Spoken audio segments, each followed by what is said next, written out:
soleil jusqu'aux limites de la terre, chantons le Christ, roi né de la Vierge Marie. Le glorieux auteur du monde revêt un corps de servitude.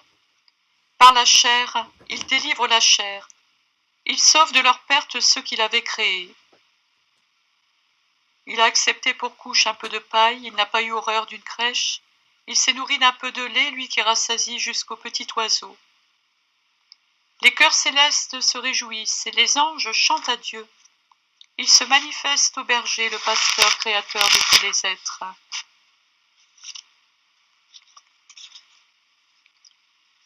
A solis ortus cardine, a tuos terre limitem, Christum canamus principem,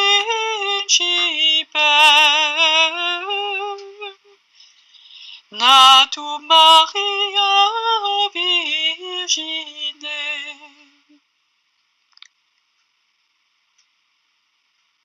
Beatus auctor seculi, servile corpus induit, ut carnem liberas, non perderet quod conditi.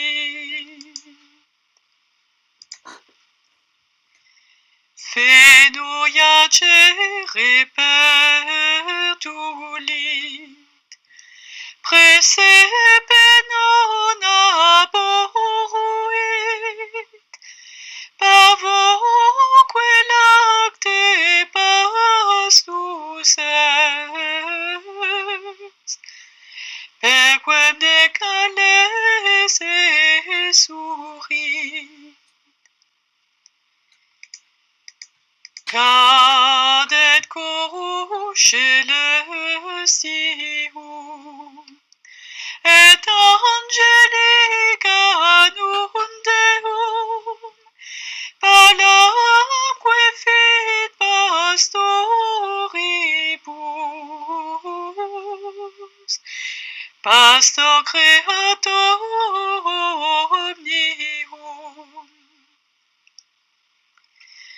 Iesu tibi sit gloria, qui natus esse Virgine, cum Padre et Almo Spiritus,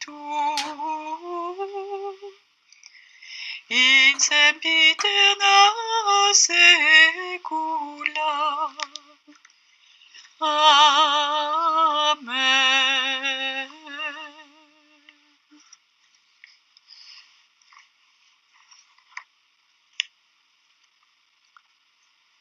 La circoncision. Jésus ne veut se soustraire à aucune souffrance. Il n'oublie pas un seul instant qu'il vient en victime. Il ne veut pas non plus se rendre insensible à la douleur qui pour lui ne serait plus douleur, ni à des manifestations extérieures qui ne seraient pas humaines. Il gémit, il pleure, il pousse de petits cris comme tout autre enfant à sa place. C'est saint Joseph qui est appelé à pratiquer l'incision légale. Marie en est le témoin.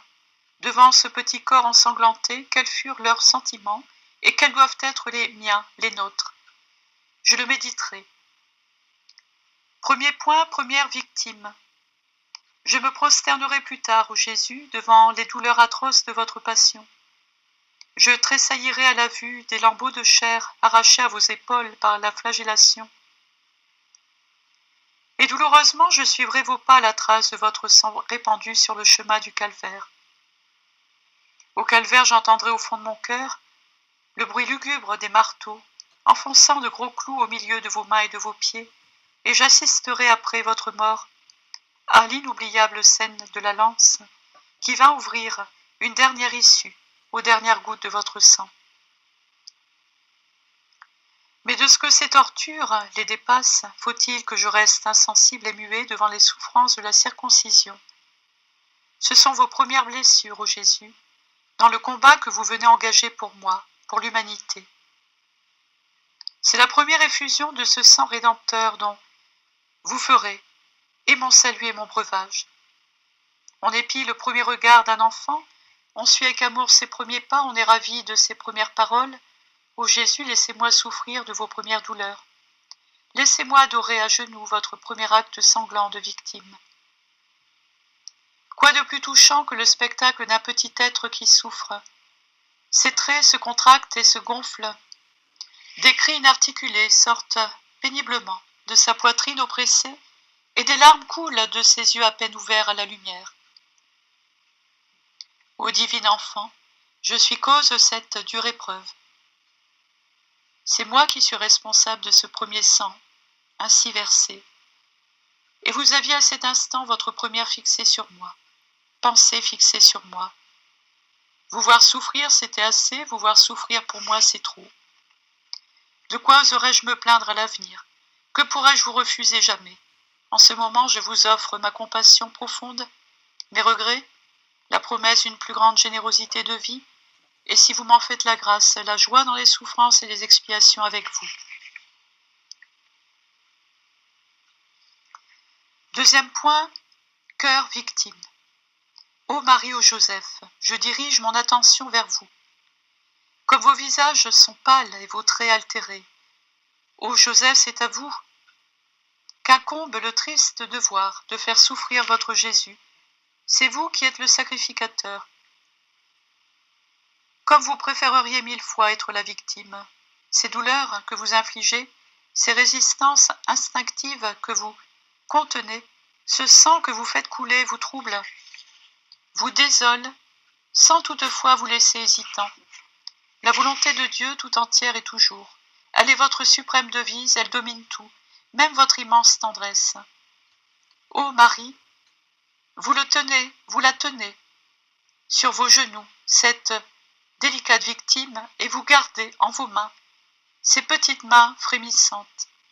Que ces cris étouffés entrent avant dans votre cœur, que la vue de ce sang répandu vous oppresse. Ce sang, mais c'est le vôtre, c'est ce sang qui coulait dans vos propres veines il y a 8 jours. Ne lui avez-vous donné que pour le lui voir arraché aujourd'hui? Ah, vous aussi, vous enfoncez tout entière dans la volonté de Dieu, que vous savez juste, sage et bonne, et vous vous contentez de dire que ne puis-je prendre à sa place toutes ces douleurs, et de plus cruelles encore. De plus cruelles, pauvre mère, il n'en existe point qui égale celle de voir souffrir votre enfant.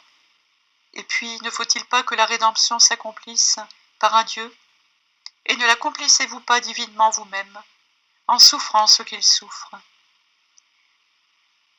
Ô Joseph, ô Marie, quand il m'arrivera dans les cours de ma vie de voir souffrir ceux que j'aime, j'évoquerai votre résignation parfaite,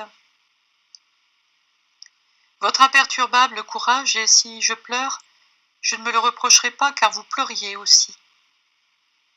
Si le devoir, allant plus loin, m'impose de les faire souffrir, je contemplerai votre courage douloureux, et comme vous, j'offrirai ce contre-coup parfois terrible qui retentira dans mon cœur.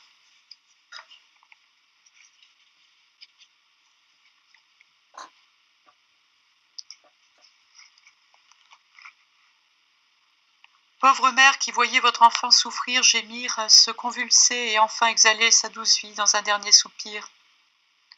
Songez qu'il est permis de croire que ses souffrances sont accrues, son bonheur, et qu'à cette heure il les bénit.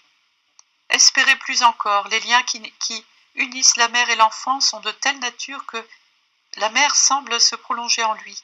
Qui sait si Dieu ne vous donne pas le pouvoir de prendre la place de sa liberté comme encore absente, et d'offrir ce qu'il ne peut donner. Père, mère, époux, enfants et frères, vous tous qu'unissent les liens de sang, quand vous voyez souffrir l'un des vôtres qui ne prie pas, prenez sa place, offrez ce qu'il n'offre pas, ce qu'il repousse peut-être, et jetez-le confiant dans le sein de l'infinie bonté. Tous les biens ne sont-ils pas communs dans la famille?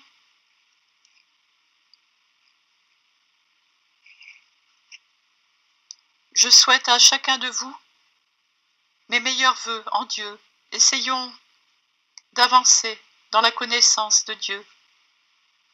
Pour les jours qu'il nous reste à vivre, nous ne savons pas, peut-être demain nous partons, ou alors peut-être nous partons dans 30-40 ans, seul Dieu le sait. Offrons-nous chaque jour, les uns après les autres, les joies, les tristesses, les drames. Chaque vie est différente. Nous ne pouvons pas nous comparer les uns aux autres. Cheminons, essayons de nous aimer comme Dieu nous aime, c'est-à-dire aimons-nous les uns les autres, essayons tout du moins, en posant sur chacun de nous le regard que Dieu pose sur chacun de nous. Sainte année, à chacun de vous.